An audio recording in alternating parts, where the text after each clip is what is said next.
गुरुकर सरांनी सांगितले आणि त्या मेळाव्यात सगळी सांगोपांग चर्चा होऊन शेवटी संघटना स्थापल्याशिवाय आपल्याला पर्याय नाही हे ठरल्यानंतर 2006 साली या संघटनेची स्थापना झाली. रजिस्ट्रेशन आमचं नंतर झालं असेल, परंतु स्थापना ही 2006 साली झाली. बरं, ही संघटना स्थापन व्हावी म्हणून काय त्याच वेळेला प्रयत्न झाले असे नाही, पूर्वी पण प्रयत्न झालेले आहेत. 80 साली पहिला प्रयत्न मला वाटतं हिंगोलीला झाला. हिंगोलीचे आता सदस्य इथे उपस्थित आहेत. दुसरा प्रयत्न पुण्याला झाला 88 साली. तिसरा कोल्हापूरला झाला 97 साली. या सगळ्यांच्या प्रयत्नातून आणि जीवनदादांच्या प्रयत्नातून ही संघटना 2007 साली शेवटी स्थापन झाली. गेले 20 वर्ष आम्ही काय काय उपक्रम करतोय, काय करतोय याच्याबद्दल माहिती आमचे कार्याध्यक्ष गुरुकरांनी दिली आहे. परंतु मला एक सांगायचा मुद्दा म्हणजे आमच्या संघटनेचे काम पाहून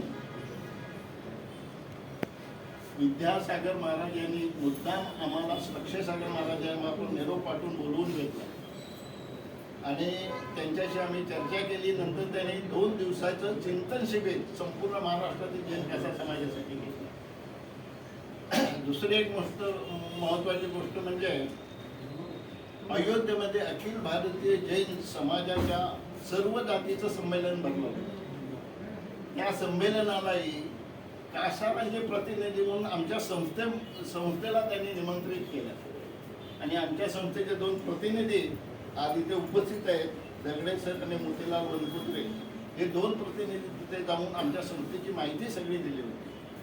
सांगायचं तात्पर्य काय की आमच्या संस्थेची जे केलेल्या कार्याची नोंद अखिल भारतीय लेवलवर झालेली आहे, याचा आम्हाला आनंद आहे.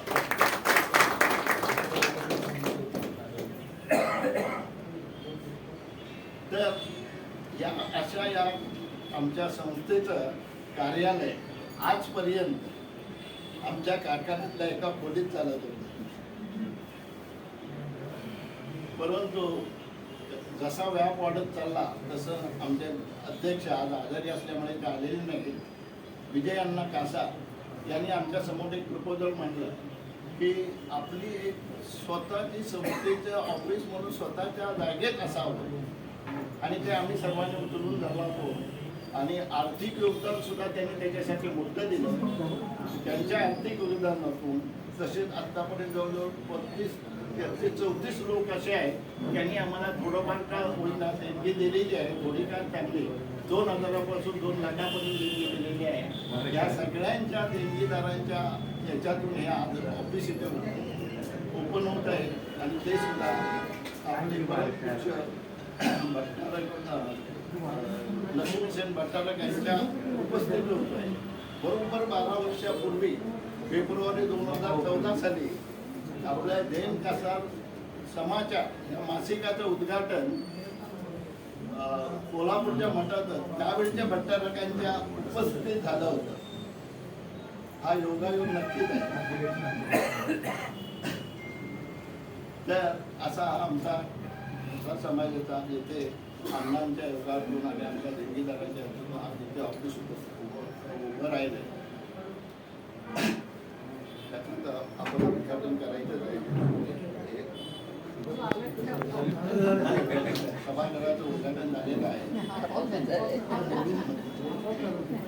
हे सभागृह तयार होण्यासाठी जागा बघण्यापासून ते याचं रिनोव्हेशन करण्यापर्यंत माझे 2 सहकारी महत्वाचे महावीर गुरुकर, महावीर मांगले, नितीन मांगले यांनी खरोखरच फार श्रम धन श्रम आणि वेळ भरपूर देऊन त्यांनी हे रिनोव्हेशन वगैरे सगळं काम केलं. त्यांचं मी आज प्रसंगी अभिनंदन करतो. त्याचप्रमाणे जे अण्णांनी याच्यासाठी फार मोठा सिंहाचा वाटा उचलला आहे त्याबद्दल संस्था त्यांची नक्कीच ऋणी राहील.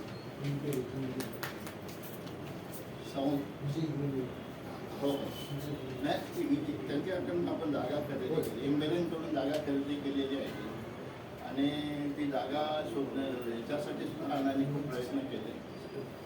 त्याचप्रमाणे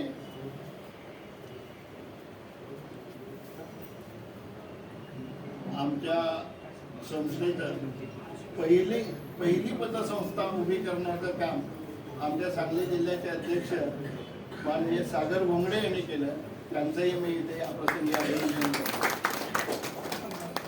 काल जवळजवळ आमच्या सांगलीची सगळी टीम रात्री 10:30 पर्यंत इथे थांबून हे सगळं डेकोरेशन केलं. त्यांचंही मी अभिनंदन करून आणखी एक मला अनाउन्समेंट करायचे आहे. अनाउन्समेंटची माहिती सांगायची म्हणजे हे आज इथे आपलं उद्घाटन झालं, त्याला प्रमुख पाहुणे म्हणून लाभले ते भालचंद्र पाटील, रावसाहेब पाटील. हे 100-125 वर्ष होऊन गेलेल्या एका संस्थेचे परंपरा असलेल्या संस्थेचे अध्यक्ष उपाध्यक्ष आहेत. त्याचप्रमाणे आज मठाधीश लाभले, हे शेकडो वर्षाची परंपरा असलेले मठाधीश आमच्या संस्थेला 100री गाठता यावी अशी गुणेश्वर प्रार्थना करतो आणि काम करतो.